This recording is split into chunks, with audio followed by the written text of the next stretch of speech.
साथियों, आप हमारे साथ एडवोकेट शालिनी गोडबोले जी हैं और साथ ही विशाखा मेश्राम हैं और इनसे कुछ संविधान के संदर्भ में हम जानकारी लेते हैं।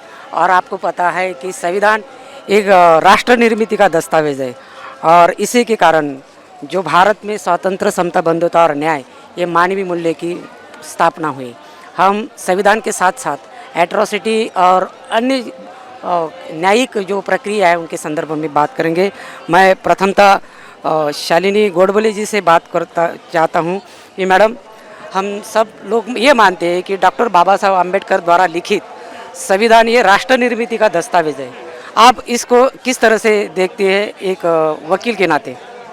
जी, ये बेशक राष्ट्र निर्मित का दस्तावेज है और लैंड ऑफ लॉ है, यानी ज़मीनी कानून यानी ज़मीन का जो बेसिक कानून जो बोलते हैं वो है। यानी इसके द्वारा ही जो बाकी के कानून हैं वो सुसंगत हो, इस तरह से अपनी पूरी स्कीम है संविधान की। तो ऐसा कोई भी कानून नहीं बन सकता जो संविधान से विपरीत हो। तो ये बेशक ये राष्ट्र निर्मित का ही दस्तावेज है जिससे पूरी जनता की लाइफ जो है वो रेगुलेट होती है। और जैसे हम बुद्धिज़्म को बोलते हैं कि धर्म नहीं है, ये वे ऑफ लाइफ है, उसी तरह से ये संविधान की जो मूल भावना है, जो बेसिक स्ट्रक्चर है, वो वही हमें यानी हमारी जो ज़िंदगी है उसको रेगुलेट करके हमको बताती है कि ज़िंदगी कैसी जीनी चाहिए। तो ये जो मूलभूत तत्व है, जस्टिस, लिबर्टी, इक्वलिटी और फ्रेटर्निटी की जो संकल्पना है, समता, बंधुत्व, न्याय और जो और है, तो ये जो बेसिक संकल्पना है ये वही सिखाती है हमें कि हमने ज़िंदगी कैसे जीना चाहिए, आपस में कैसे रहना चाहिए, और वही फ्रेटर्निटी को डेवलप करके एक राष्ट्र निर्माण भी करती है। तो यही संकल्पना संविधान के मूल इसमें दी हुई है। और सच में संविधान सभी के लिए एक लाइव डॉक्यूमेंट है, ये कुछ ऐसे पेपर में लिखी हुई कुछ शब्द नहीं है।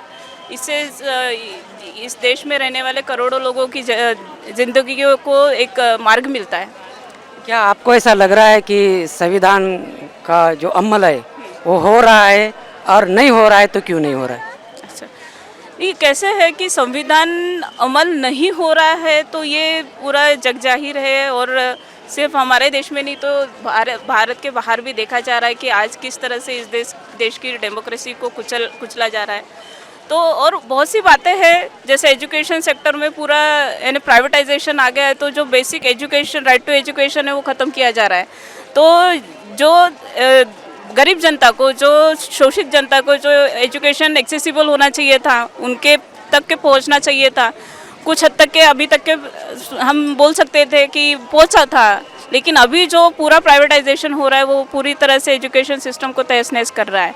और बहुत सारी संस्थाएं जो सरकारी संस्थाएं थी जो इतने सालों में जो बनाई गई थी और जो कॉन्स्टिट्यूशन को मद्देनज़र रखी गई थी, जो यानी जो डायरेक्टिव प्रिंसिपल्स है, जो शासन को निर्देशित करता था कि आपको क्या क्या करना है लोगों के लिए, लोगों के भलाई के लिए, यानी वेलफेयर स्टेट को अगर इस्टेब्लिश करना है, गरीब जनता को सहूलतें देनी है, उनको मेन धारा में लाना है, उनको एजुकेशन का राइट हो, उनको जो राइट टू फूड, इवन कि अगर सर्वाइवल के लिए अगर राइट टू फूड भी तो एक बेसिक अवधारणा है संविधान की, जो डायरेक्टिव प्रिंसिपल्स में शासन को निर्देशित करती है। और जो एक इंसान पूरी डिग्निटी से इस देश में जीने का जो अधिकार है उसको जो संविधान देता है, वो शासन की जवाबदारी है कि वो सारी चीज़ों को अमल में लाए। तो आज के स्थिति में हम देख रहे हैं कि किस तरह से बेरोजगारी बढ़ रही है। मैं तो कहती हूँ कि ये जो बॉन्डेज लेबर का जो पहले चलता था कि लोगों को गुलाम बनाया जाए और उनसे काम करवाए के जब बदले में दो जन की रोटी मिलती थी, ऐसा सिस्टम चालू हो गया बहुत जगह पे। लोग काम मिलना चाहिए, हम जी पाए, इसलिए कुछ भी करने के लिए तैयार है आज के तारीख में। तो जो लेबर लॉज में जो लेबर के जो हक थे वो पूरी तरह से ख़त्म किए गए। अभी आज के ज़माने में कोई भी लेबर को तो छोड़ ही दीजिए, लेकिन एक पढ़ा लिखा जो एम्प्लॉय होता है किसी कंपनी में, उसको भी ये हक नहीं है कि वो कुछ बोल सके अपने हक में। अगर वो बोलता है तो वो विदाउट नोटिस वो टर्मिनेट किया जाता है। आपको ऐसा लग रहा है कि आज की जो शासन प्रशासन व्यवस्था है वो संविधान के विरोध में काम कर रही है? हाँ, बेशक ये तो सभी महसूस कर रहे हैं, सिर्फ जान नहीं रहे, महसूस कर रहे हैं एवरीबडी। हर क्षेत्र में ने हम भी लॉयर्स है, but we are also facing same problem, क्योंकि मार्केट की स्थिति जो है वो हर किसी को अफेक्ट करती है। तो जो बेचारा जो गरीब है, जो लेबर क्लास है, तो वो तो बहुत ही ज़्यादा अफेक्ट हो रहा है, वो एकदम बेबस है आज की स्थिति में। न्यायिक व्यवस्था भी तो सवाल के घेरे में है। हाँ हाँ, बेशक ये भी सवाल के घेरे में है। देखिए, एक ज़माना ऐसा था 1980 के दशक में कि सुप्रीम कोर्ट को जब जस्टिस भगवती थे तो एक लेटर लिखा गया, उस लेटर को उन्होंने पब्लिक इंटरेस्ट लिटिगेशन ट्रीट करके जो शोषित क्लास यानी उसमें जो ग्रीवेंस था वो लेटर में उसको एड्रेस किया और उसको PIL समझ के उसमें उन्होंने जजमेंट दिए। तो इस तरह से जुडिशियल एक्टिविज्म के जरिए इस देश की जुडिशरी ने लोगों के फंडामेंटल राइट्स को प्रोटेक्ट किया है। तो आज की स्थिति अगर देखेंगे तो ऐसे जजमेंट्स आ रहे हैं कि जो टोटली फंडामेंटल राइट्स को वायलेट कर रहे हैं, वो संवैधानिक मूल्यों को ख़त्म कर रहे हैं, और ऐसे बहुत से जजमेंट्स हैं। विशाखा मेश्राम जी हमारे साथ है, उनसे भी कुछ बातें हम समझना चाहते हैं कि वास्तव में जो संविधान है और संविधान का अमल न होने के कारण, संविधान लागू न होने के कारण, मतलब वो केवल संविधान एक किताब के रूप में हमारे सामने दिखाई दे रहा है। मैडम, संविधान में जो लिंगवाद, प्रांतवाद, इसकी भाषा होती है, लेकिन अगर ऐसा कोई भेद करता है तो उसको दंडित करना चाहिए, ऐसा प्रावधान है क्या? इसको इस मुद्दे के ऊपर आपका क्या विश्लेषण रहेगा, क्या आपका आकलन है? भारतीय संविधान जो है वो एक वकीलों का डॉक्यूमेंट न होते हुए ये एक पूरे भारत देश के पूरे इंडियंस को, पूरे सिटीजन्स को एक प्रकार की सुरक्षा प्रदान करता है। और सुरक्षा कैसे प्रदान की है उन्होंने बहुत सारे एक्ट्स बना के, उसमें ये भी दिया है कि अगर कोई जाति भेद और भाषा और किसी अन्य कारणवश भेदभाव निर्माण करता है तो उसके लिए भी अंडर कॉन्स्टिट्यूशंस और कॉन्स्टिट्यूशंस के वेरियस आर्टिकल्स और एक्ट्स के हिसाब से अपन उसको दंडित कर सकते हैं, उसको पनिशमेंट कर सकते हैं। लेकिन वो जो अगर हम देखते हैं तो बहुत सी जगह ऐसा देखा जाता है कि आज वो भी नहीं हो रहा है। अब अगर हम एट्रोसिटी की बात करते हैं तो ये भी एक प्रकार से जातिवादी है। बहुत से विलेज प्लेस में देखा जाता है तो आज भी जाति भेद जो है नष्ट नहीं हुआ है। हम इतने पढ़े लिखे हो गए हैं, बाबा साहब ने हमको धम्म चक्र बुद्ध धम्म की दीक्षा दी, आज उसको पूरे 66 ईयर्स कंप्लीट हो रहे हैं और आज दिशा भूमि में इतने लोग आए हुए भी हैं। लेकिन फिर भी मेरा ये हमेशा एक विचार रहा है, मेरी सोच रही है कि फिर आज भी तो कास्टिज़म ख़त्म नहीं हुआ है पूरी तरह से।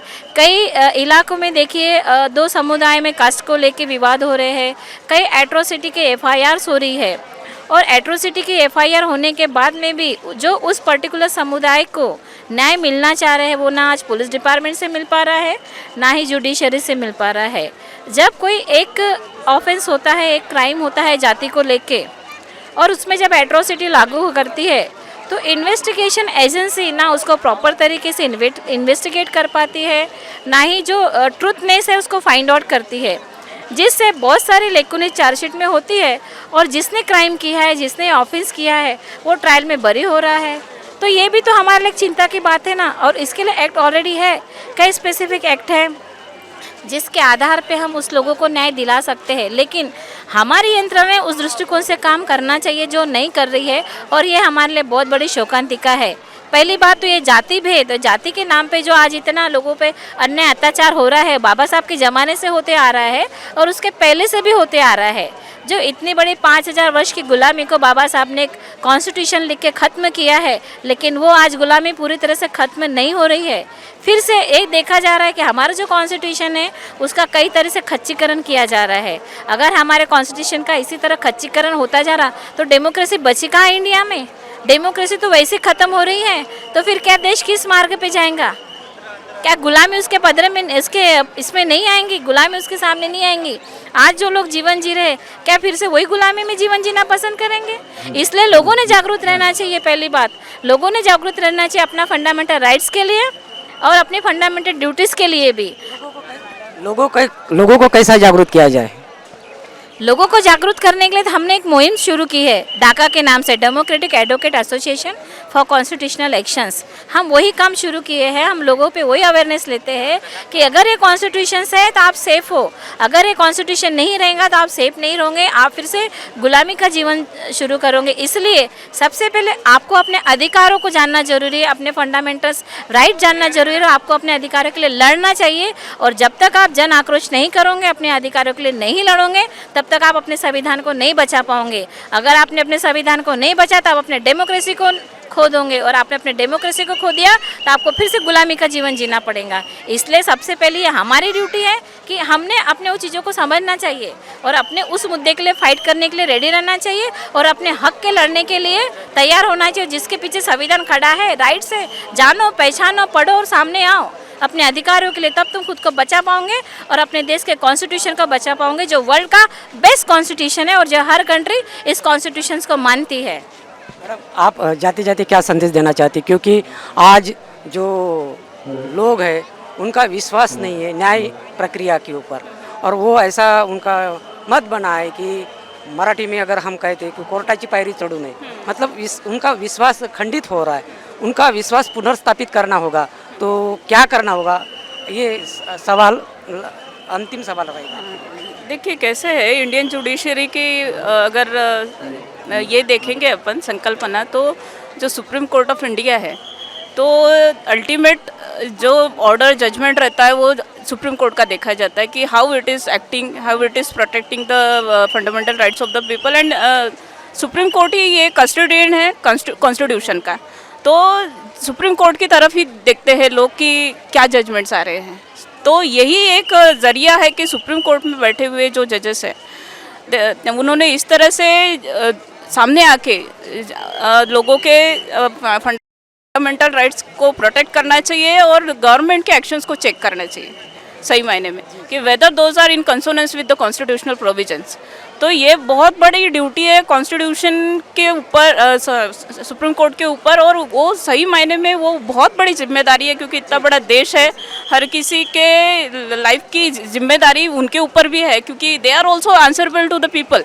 ऐसा नहीं कि जुडिशरी आंसरेबल नहीं है, वो भी आंसरेबल है। तो उन्होंने देखना चाहिए, चेक करना चाहिए, और हर जगह पे चेक करना ये सुप्रीम कोर्ट का ही काम है कि एडमिनिस्ट्रेटिव कैसे एक्ट कर रहा है या गवर्नमेंट कैसी एक्ट कर रही है। धन्यवाद मैडम।